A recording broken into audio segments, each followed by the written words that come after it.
そこにある命をこの世から駆逐するまで。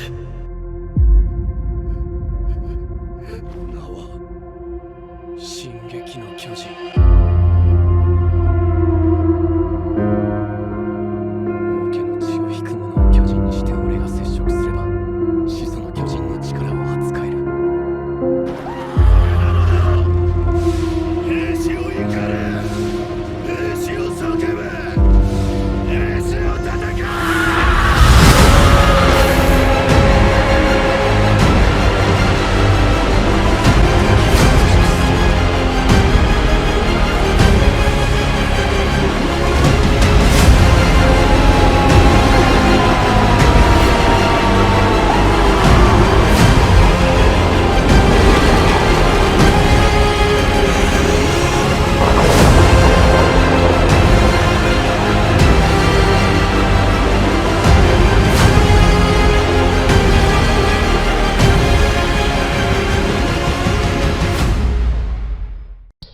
Les amis, bonjour à tous, j'espère que vous allez bien et que tout se passe pour le mieux pour vous. SNK, saison finale, épisode numéro 23. Oui, Annie est de retour. Annie est de retour, les gars. Annie, c'était l'un de mes personnages préférés, oui. C'est bien, les voisins, ils se réveillent toujours quand je fais mes vidéos, hein, à croire que, tu vois, ils sont comme ça, ils écoutent. Ils disent, bon, ils commencent? Oui, allez. On commence nous aussi, c'est incroyable. Bref, j'espère que ça va pas vous déranger, j'espère que vous n'entendez pas les bruits qui nous entourent, les travaux, etc. Annie est donc de retour, les amis, et sachez que moi, ça me fait extrêmement plaisir, même si je trouve que son design dans l'épisode, à certains moments, elle avait des yeux plus gros que la tête, je sais pas. Il y a des trucs que, voilà, Annie, faut la respecter.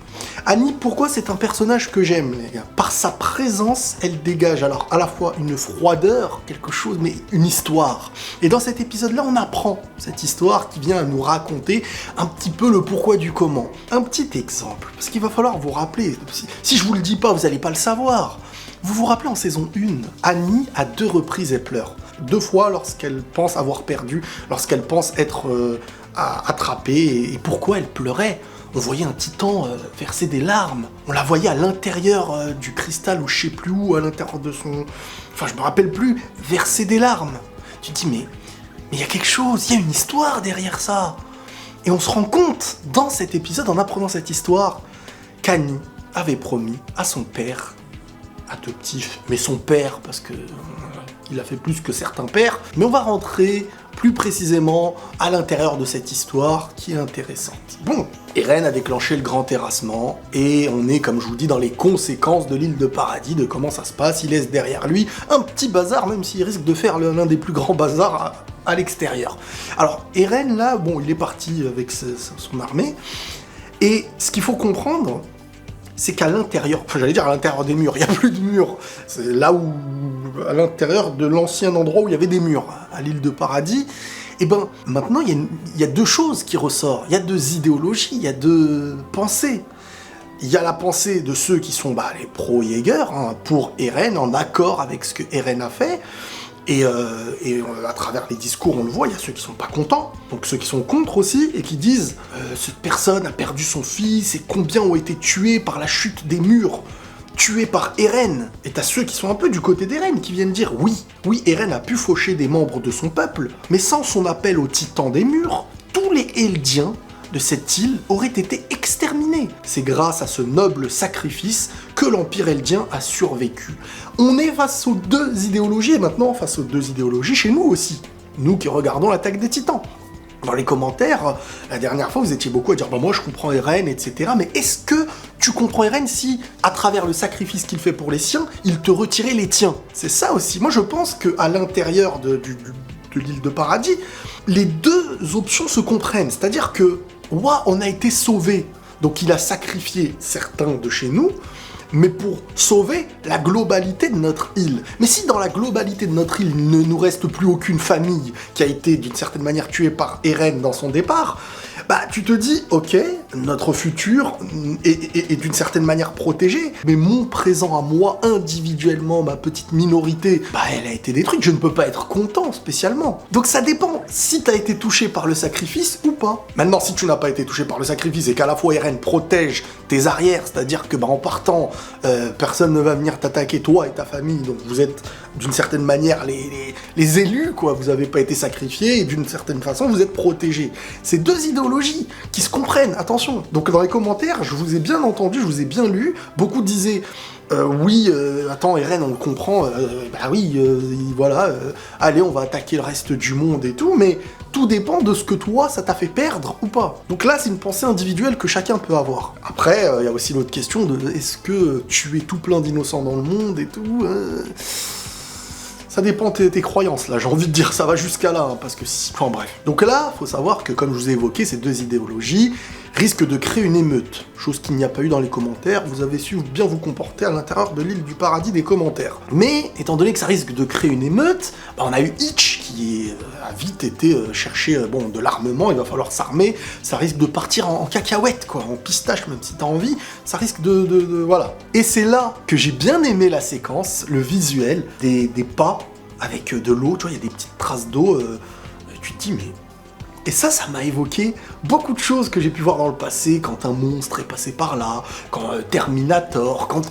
Plein de choses me sont revenues, et c'était, bah, on le savait, Annie. Et le lien est parfait, hein. Annie, Hitch, je crois qu'elles étaient dans la même chambre à l'époque et tout, c'est des camarades, les deux s'aimaient bien en plus si je me trompe pas, étant donné que Hitch allait toujours parler à Annie quand elle était dans son cristal. Bref, il y a un lien entre ces deux personnes, et Annie, bah, qui a bloqué sans savoir qui ça allait être. Et j'ai bien aimé aussi ce passage qui nous montre un peu le développement de l'histoire qui pour Annie s'est arrêté. Alors est-ce que Annie est devenue faible avec des carences alimentaires à l'intérieur de son cristal étant donné après 4 ans sans bouger, forcément son corps n'a pas pu s'entraîner, n'a pas pu se battre, n'a pas pu se nourrir, n'a pas pu se... Bref, par contre ses cheveux ont poussé si je me trompe pas. Et donc t'as Hitch qui lui fout une prise, même Annie n'était pas prête à ça, parce que Annie s'est arrêtée 4 ans avant, ou parce que Annie, comme je vous ai dit, s'est affaiblie. C'est le questionnement qu'on a, est-ce qu'elle a été affaiblie, ou est-ce que Hitch a évolué 4 ans après, sans que Annie puisse elle-même constater l'avancée des choses, quoi. Donc c'était sympa aussi cette petite scène. Malgré tout, il va falloir écouter Annie, parce que Annie, bah, c'est le titan féminin pour ceux qui l'avaient oublié. Donc elle s'était fait une petite entraille, histoire de dire, bon, si on m'écoute pas, je risque de me transformer. Et faut pas oublier que là, il n'y a plus Eren. Bon, c'est vrai qu'il y a Armin. Armin, son titan, le titan colossal, il peut faire du sale. Mais le problème du titan d'Armin, c'est qu'il peut pas défendre, on va dire, sur une petite zone. Si Annie, elle se transforme, Armin, il se transforme en colossal. Ok, il peut peut-être faire quelque chose, mais il va tout détruire, en fait, aussi. C'est ça, le problème. Donc, il va juste contribuer au grand terrassement, mais à l'intérieur des Eldiens. Donc, Eren, il va se retourner, il va se dire... là je fais quoi là en fait, parce que même les nôtres ils sont cuits. Donc au final ça y est, tout le monde est terrassé, fin de l'attaque des titans. Donc c'est ça le problème du titan d'Armin, hein, pour ceux qui peuvent se poser la question, c'est que c'est trop destructeur, c'est une bombe nucléaire le truc. Donc si Annie se met en mode titan, elle fait ce qu'elle veut là, elle cavale, elle détruit tout, elle devient la patronne du truc, surtout que bah il y a ses collègues, il y a le Charrette, il y a Pieck, et il y a Reiner, bon, qui est en train de faire dodo. Alors on a Annie qui explique aussi à Hitch qu'elle entendait un petit peu ce qui se passait. Qu'elle était prise comme dans un rêve brumeux, et seul le son de la voix de Hitch et celle d'Armin lui parvenait au loin. Le reste du temps, elle était perpétuellement plongée dans des ténèbres. Et c'est au moins grâce à leur monologue qu'elle a pu suivre un petit peu l'évolution de la situation. Donc voilà. Et là, elle constate, waouh, que c'est chaud quand même. Eren, il est en train de ramener tous les titans des murs avec lui pour foutre le bazar à l'extérieur. Donc là, Annie, sa demande, si je me trompe pas, c'est de l'emmener loin de tout ça et d'aller rejoindre son père. Mais on explique à travers son histoire maintenant tout ça. Et l'histoire de Annie, c'est quelque chose qu'on a tous un petit peu voulu connaître. On avait les prémices d'un petit truc, mais on n'a pas en interne. Annie, c'est un personnage différent de Reiner et de Bertolt. Eux, ils avaient leur mission, c'était comme ça, et voilà. Annie, au départ, comprenez bien, et on le voyait même, hein, depuis petite et tout, quand elle écrase l'insecte et tout, Vous voyez, on avait, quand je dis les prémices de quelque chose, c'est qu'on avait les signaux d'une fille un peu, pas dérangée, mais d'une fille qui ne se souciait pas de... Vous voyez un enfant ou quelqu'un qui a un minimum de cœur, quand il tue un truc, quand il fait mal, il est atteint. Annie, on sentait qu'elle était froide, glaciale. Et pour l'être, il fallait un vécu qui va avec. Donc d'où elle vient et comment ça s'est passé, on va apprendre son histoire maintenant. Mais avant ça, on a Hitch qui demande depuis longtemps à Annie ce qu'elle ressentait, limite, à avoir créé toutes ces victimes avec Rainer et Bertolt. Et là, t'as Annie qui dit « Tu me l'as souvent demandé, alors j'y ai réfléchi. Je m'en étais jamais préoccupé. Peu importe qui je tuais, ça me rapportait les éloges. On m'avait inculqué qu'hors de mes frontières, les civils, les militaires, c'était des personnes à abattre. Tout ça pour expier nos péchés en tant qu'Eldiens. Et pour sauver le monde, notre mission justifiait tous nos actes. Sauf qu'Annie avait une psychologie un peu propre à elle, différente des guerriers envoyés de base, et que tout ça n'était pas une histoire de dommages collatéraux. Non. Je m'en fichais bien de sauver le monde. Je m'en fichais même de tout. Son histoire, c'est celle-ci. Juste après sa naissance, Annie fut abandonnée, car l'amant de sa mère, son père, était un Eldien. Elle fut recueillie par un homme, un descendant eldien venu d'un pays étranger, qui lui aussi était placé là pour les mêmes raisons qu'elle. Son objectif était de faire d'Annie une guerrière mare afin d'améliorer ses propres conditions de vie. Élevée à la dure depuis son jeune âge, elle fut entraînée aux arts martiaux du pays de son père adoptif. À ses yeux, la valeur d'Annie n'était représentée qu'à travers son potentiel à intégrer les guerriers. Quelque temps plus tard, elle est devenue aussi forte qu'il l'espérait, point même de lui rendre coup pour coup tout son enseignement et toute la douleur qu'elle avait accumulée. Au point même où elle rendit son père adoptif estropié à vie, mais celui-ci en fut ravi. Il était ravi de voir qu'Annie était devenue aussi forte au point de pouvoir tuer sans armes. Voilà pourquoi Annie s'en foutait de tout. Peu importe qui mourait, qui vivait et dans quel pays, aucune existence n'avait de valeur. Pas même la sienne, jusqu'à ce jour-là. Le matin où celle-ci devait s'en aller, le jour de son départ, il lui a demandé pardon, en se mettant à genoux, lui expliquant qu'il avait eu tout faux, au point de la supplier en pleurant et en lui demandant de rentrer en vie. Que sa place d'honneur pouvait même ne plus exister tant qu'elle rentrait en vie, car cet homme-là était devenu tout simplement son véritable père, et à ses yeux, Annie était devenue sa fille. Annie a un père qui l'attend en retour.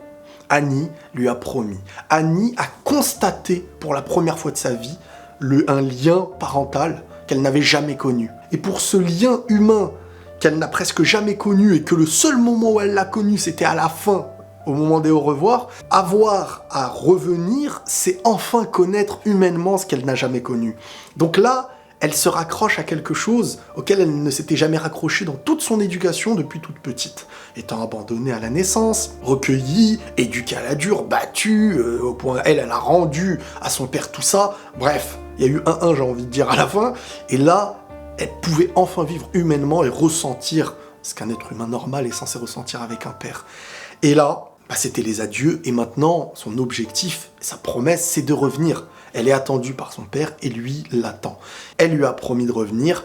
Il est convaincu qu'elle va revenir. C'est ce qu'il nous disait saison 3 partie 1 avant que Eren se ramène et foute le bazar. Tout le monde pensait qu'elle était morte. Elle était dans le cristal, etc. Tu peux pas avoir fait attendre Annie aussi longtemps. Elle a été 4 ans dans le truc. Tout le monde presque est mort autour d'elle, etc. Espérons qu'ils puissent se revoir. Et là, t'as Annie qui dit au présent « Je ne me fiche plus de tout comme avant. Je suis consciente d'avoir commis d'innombrables crimes irréparables. Mais pour retourner auprès de mon père, je referai la même chose. » Vous voyez, tout ça là, si tu ne te remémores pas les larmes qu'Annie a pu verser en saison 1 à 2 ou 3 reprises, je me rappelle plus, quand en forêt elle avait été bloquée, attrapée et qu'elle avait fait appel aux autres titans pour qu'ils viennent la sauver, je pense qu'elle pensait qu'elle était cuite, donc elle a versé des larmes parce qu'elle ne pouvait peut-être pas tenir sa promesse vis-à-vis de son père. Et à l'autre moment où elle se cristallise, je crois, elle a versé quelques larmes aussi à ce moment-là. C'est-à-dire les 2 moments où elle pensait être arrêtée, c'est les 2 moments où elle se disait qu'elle ne pouvait pas rejoindre et tenir la promesse que son père lui avait fait dire, et ces retrouvailles qui n'auraient peut-être pas eu lieu. Donc Annie, la boucle est bouclée, j'ai envie de dire, à travers la compréhension de son histoire désormais. Maintenant, il reste l'objectif d'aller retrouver son père et de tenir sa parole. Donc la voilà en route pour je ne sais quoi, où, quand, voilà. Côté Mar, là on a une vision du père de Annie, qui bon bah eux ils sont bloqués à travers les murs, hein, c'est des Eldiens de chez les Mar, le brassard et tout malheureusement. Et ils sont en train... faut pas oublier que les Eldiens de sang, donc même ceux qui sont en dehors de l'île de Paradis, ont eu la vision d'Eren à l'intérieur de l'Axe. Et donc là ils sont en train de prévenir les Mar en disant mais hé, il y a le grand terrassement les gars, vous êtes pas au courant que là on est fichus. Et les Mar ils sont en train de dire ouais, donc parce que vous nous dites avoir eu une vision, on va vous croire, on va vous libérer, on va... Donc là, ils sont mis en danger et on a le père d'Annie qui a eu une réaction à travers le souvenir de la promesse d'Annie, qui a tenté de sauter sur un garde et tout, et il y a eu un coup de feu. Donc on sait pas maintenant ce qui s'est fait tuer, ce qui s'est pas fait tuer, comment ça s'est passé. Côté île de Paradis, les pro-Jäger. Alors, Furoku. Le mec... Oh, le développement du gars. C'était un petit froussard au début. Rappelez-vous, le mec aujourd'hui, il tient son arme, tout le monde a peur de lui, et c'est à lui, d'après ses propos, que Eren avait confié son plan. Que Eren allait trahir Sig, que Eren allait faire ceci, qu'il allait déclencher le grand terrassement. Donc lui, il était pro-Eren, pro-Jäger, pro ce que tu veux, avec la conscience de ce que Eren allait faire. Au point où là, il est limite le représentant de la cause d'Eren. Et il est patron de l'île. Donc le gars... il a une importance aujourd'hui, elle est incroyable. Rappelez-vous, saison 3, partie 2. Mais pour lui, la défense des siens passe au-delà de toute la vie des autres. Il a été convaincu par Eren aux élections qui arrivent en 2022. Un autre truc, pour revenir chez les Mar qui sont en dehors de l'île de Paradis, faut pas oublier qu'ils ont été, dès la naissance, engrainés, on leur a inculqué la science que les Eldiens sont des démons et tout, et que pour eux, ils n'auront jamais, en fin de compte, eu l'autre vision que Gabi, Falco, Reiner et tout ça ont pu avoir. C'est-à-dire, non, en fait, c'est des humains comme vous, et que bah, ce qui est en train de se passer, c'est aussi le fruit de plein de choses de l'histoire. Ils ne sont pas que des coupables par rapport à toute cette histoire, mais pour les Eldiens de l'autre côté, bah, on leur a inculqué que les Eldiens étaient des démons, que l'île de Paradis était remplie de démons humains.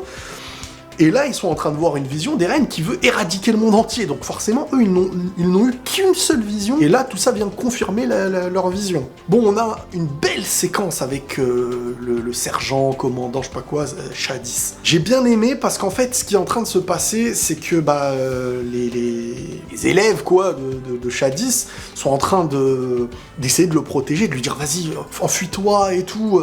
Et sinon, ils vont te faire quoi. En mode, on va te protéger, t'inquiète, on est avec toi. Parce que le gars, il les a sauvés avant et tout. C'est la famille. Et il est en train de leur dire, mais les gars, bande de noisettes que vous êtes, vous avez pas capté que si je me suis laissé frapper par des minables comme vous, rappelez-vous quand les pro-Jäger avaient pris le pouvoir dernière partie de saison, la première partie de saison 4, il a dit, vous avez pas compris que limite j'ai fait exprès, en fait. Je vous ai laissé pour que vous puissiez être protégés, donc... intégrer les pro-Jäger pour l'instant, etc. Vous souciez pas de moi, je suis dépassé d'une certaine manière, intégrez le régime, mais sachez qu'un jour viendra où vous devrez vous redresser. Alors ne perdez jamais de vue qui vous êtes. Et là, tu vois, ça, on a une belle psychologie de guerrier et de stratège, de vraiment, ok, intègre-toi parmi ceux, même avec qui tu n'es pas d'accord, mais n'oublie jamais qui tu es à l'intérieur de tout ça. Ça me rappelle un peu l'autre vision de Reiner, Bertolt et tout, quand ils ont dû intégrer l'île de Paradis et les Eldiens de l'île, en faisant partie des leurs, mais sans oublier d'où ils viennent, qui ils sont, pour accomplir leur mission. Et c'est un petit peu ce qui est en train d'être dit par Shadis. On a une séquence avec Armin et Mikasa qui est hyper triste aussi. Armin là qui compte clairement et qui est de plus en plus déterminé, de plus en plus froid et de plus en plus nerveux, prêt à aller rejoindre Connie pour tout faire pour l'empêcher de sauver sa mère. Parce que il comprend par sa stratégie et son intelligence que s'il fait ça, il ne peut pas convaincre Gabi et sa confiance. S'il ne peut pas convaincre Gabi et la confiance de Gabi, il se met à dos Reiner, le Charrette. Il l'appelle le Charrette parce qu'ils ne connaissent pas le nom de Pic, sans savoir qu'il y a Annie qui est réveillée en plus. Donc, il sait que tout dépend de ça. Si Falco, il se fait bouffer, il y a un conflit en interne, ils ne pourront jamais gagner. À part s'il se transforme, il explose tout. Donc, c'est comme j'ai dit, la stratégie, là, elle dépend de ce que Connie va faire de Falco. Et derrière, il y a une autre question, c'est la transmission du pouvoir des primordiaux. Comme l'a dit Armin, la question de la transmission du pouvoir des primordiaux n'a pas été posée encore. La répétition des 2000 ans de conflits autour de leur pouvoir sur cette petite île serait catastrophique. T'as encore Armin que comme s'il était en mission sur Terre pour rétablir l'ordre, hein, le gars. Ça va au-dessus d'un simple personnage, Armin, ce qu'il est devenu. Hein. Sa réflexion et tout. Et t'as Mikasa qui lui demande qu'est-ce qu'elle doit faire. La pauvre Mikasa, en fait, j'ai l'impression que maintenant qu'il n'y a plus Eren à ses côtés, elle n'a plus de sens à sa vie. Elle ne sait plus quoi faire. Donc, Armin, il lui dit, en étant un peu nerveux, aide Jean du mieux que tu peux et pense un peu par toi-même. Et là, elle lui dit, et pour Eren? Et là, c'est un peu triste. Armin, il s'énerve, parce que bon, je pense que là, Armin, il a vraiment une haine envers Eren. Une haine dans le sens où, ça y est, il s'est convaincu que c'était fini avec Eren. Et il dit, j'en sais rien, c'est une cause perdue. Hansi et le caporal sont peut-être morts. Frock et ses hommes pourraient nous attaquer. Et si ça se trouve, Annie a été libérée. La chaîne de commandement n'existe même plus. D'ailleurs, Historia pourrait se retrouver en danger. Alors, j'ai d'autres choses à penser que le cas désespéré d'Eren. Tu peux comprendre ça, non? Et t'as Mikasa derrière qui lui dit pardon. Et là, Armin, ça le touche parce qu'en fait, il se réveille et il se dit si le major Erwin était à ma place, il n'aurait pas passé lamentablement ses nerfs sur autrui. Maintenant, c'est clair. Ce n'est pas moi qu'il fallait ramener à la vie. Donc là, t'as un Armin qui estime, hein, selon lui, avec toute la modestie naturelle qu'il a, qu'en fin de compte, il n'est pas à la hauteur de la situation et que Erwin, s'il avait été sauvé à sa place, aurait été bien mieux dans la capacité de réagir face à toutes ces choses qui sont compliquées aujourd'hui. Mais je pense que Armin se trompe sur le coup. Alors on pourra refaire l'histoire, ça sert à rien, mais je dis juste que Armin, sa manière de penser là, c'est parce qu'il n'a jamais été convaincu de lui-même. C'est quelqu'un qui n'a pas entièrement confiance. Là, aujourd'hui, il est dans un rôle ou dans un statut avec un développement qui a bien grandi, il prend des décisions et tout, mais jamais il aura eu dans sa tête l'idée de se dire « je suis celui qui fait réussir les choses ». Alors que Erwin, c'était un guerrier prêt à être en tête, avec la confiance, mais est-ce que Armin, sans cette même confiance, n'est pas peut-être autant utile par son savoir et par ce qu'il a pu accomplir jusqu'à maintenant, à la manière de se sacrifier quand il fallait et de faire les bons choix jusqu'à aujourd'hui, et avec sa vision aussi, parce qu'il a un flair qui s'avère très souvent véridique aussi. Et puis il y a aussi l'écharpe d'Eren qui a disparu. On a la scène Gabi et Kaya que j'ai trouvé franchement hyper mignonne. Super belle scène, surtout quand elles se prennent dans les bras et tout. Quand Gabi dit à Kaya que son vrai nom, en fin de compte, c'était Gabi, et c'est pas Mia. Et t'as Kaya qui lui dit ah bon, bah limite, moi je préfère t'appeler Mia, quoi, c'est ça ton nom. Et il y a un beau symbole dans ça, c'est dans le sens où, désolé, mais l'histoire de ce mensonge et de ce nom qui n'est peut-être pas le tien, c'est comme ça que ça a fait naître notre histoire, notre relation. Et moi, je te connais à travers ce nom. Donc, en venant maintenant en mode Gabi, c'est retirer ce qui a dû avoir lieu pour nous mener à ce qu'on est aujourd'hui.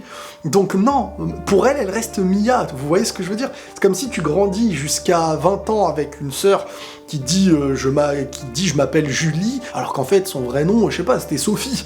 Donc à toi, ça reste Julie à tes yeux, parce qu'elle a grandi, et c'est comme ça que tu l'as aimée, c'est comme ça que tu l'as connue, c'est comme ça que vous vous êtes battus, c'est le fruit de votre histoire.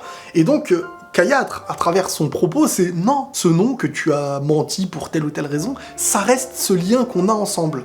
Et après, elles se sont pris dans les bras, et franchement, magnifique scène. Bon, on revient sur Frock, mais surtout sur Jean, quand Frock est en train de lui dire « Plus besoin de vous battre, vous pouvez vivre votre vie ». Parce que Jean, faut pas oublier que c'était au début le mec qui voulait se prélasser, il voulait pas avoir un profil qui allait être confronté directement au front, et tu vois, Jean est en train Il se passe deux choses, on dirait, dans la tête de Jean, c'est vraiment, ça y est, déjà il se posait les questions par rapport à Eren, en mode, est-ce qu'en fin de compte c'est pas le bon choix, voilà, il nous protège, et là t'as Frock encore une fois, comme s'il allait, ça y est, comme si Jean, ça y est, allait devenir un rapproché des pro-Jäger, et qu'il était convaincu de plus en plus.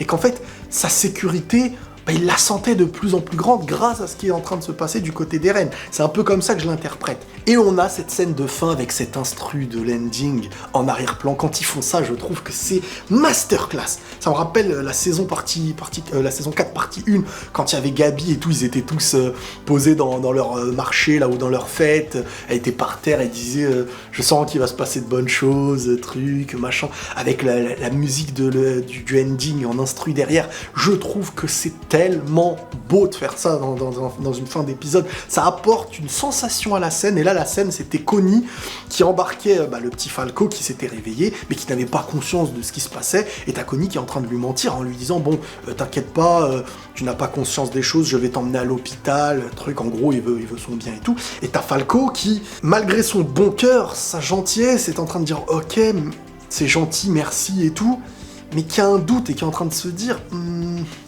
j'ai un petit souvenir, et j'ai le souvenir d'avoir déjà vu sa tête à celui-là, à Connie. Et il peut l'avoir vu dans 2 endroits, hein, soit pendant les combats, ça voltigeait partout, mais je pense pas qu'il ait pu le voir là, surtout à Revelio. À Revelio, quand il est venu et qu'ils ont foutu le bazar avec les RN et compagnie, quoi. Donc on a un Falco qui doute un peu, mais qui, pour l'instant, ne sait même pas qu'il a le pouvoir. Et le dernier souvenir qu'il avait, c'est quand il était avec son frère qui est mort, je crois, hein. Je me rappelle plus, mais je crois qu'il était mort quand celui-ci s'était transformé. Falco donc n'a pas conscience d'avoir le pouvoir du titan mâchoire, et donc il est en direction du village de Connie pour peut-être être donné en nourriture à la maman de Connie encore transformée en titan. C'est tellement triste cette scène. Et on en a une autre dernière. On a des aéronefs, là où je sais pas comment ça s'appelle, les ballons dirigeables dans le ciel, qui se dirigent vers les mares pour aller annoncer et sonner l'alerte que les gars, il y a des géants qui vont venir, les gars, là. Donc, courez, je sais pas où, mais courez. Donc, ils veulent les alerter. Donc, on a les mares qui vont alerter chez les mares, et ils vont en avoir marre. Et on a donc Magat et Pic, qui sont eux aussi isolés, qui regardent tout ça de leur côté, et qui essayent de trouver une solution, et qui n'en ont aucune. Et là, Hansi fait son apparition. Et j'ai kiffé la manière dont ils ont été surpris par Hansi, qui ils étaient dans un endroit désert, il y avait Hansi, et la manière dont le titan charrette, qui en 2 secondes s'est retourné pour aller la bouffer, mais ça va, elle s'est arrêtée à temps, elle a dit non, je suis même pas armé, truc et tout, et là-bas, il y a juste un miraculé qui n'est pas mort, et ce miraculé qui n'est pas mort, c'est Levi. Ça fait plaisir. Fin de l'épisode, et franchement, c'est pas les épisodes qui plaisent le plus aux gens, c'est pas les épisodes qui feront le plus de vues sur YouTube, c'est pas l'épisode que certains vont dire waouh par rapport aux 2 avant-derniers là. Bref, mais c'est les épisodes qui développent en interne beaucoup de choses dans nos personnages. Et c'est des épisodes vraiment qui font que nos personnages sont aimés, pas aimés, repoussés. C'est ces épisodes-là en interne qui nous apprennent à connaître les personnages et à les développer. Et voilà, très content pour le retour d'Annie aussi. Voilà les amis, pour cette review de l'épisode 23, je crois, de SNK saison 4, partie 2. C'est la finalité, c'est la fin. Prenez tous soin de vous et la paix sur vous.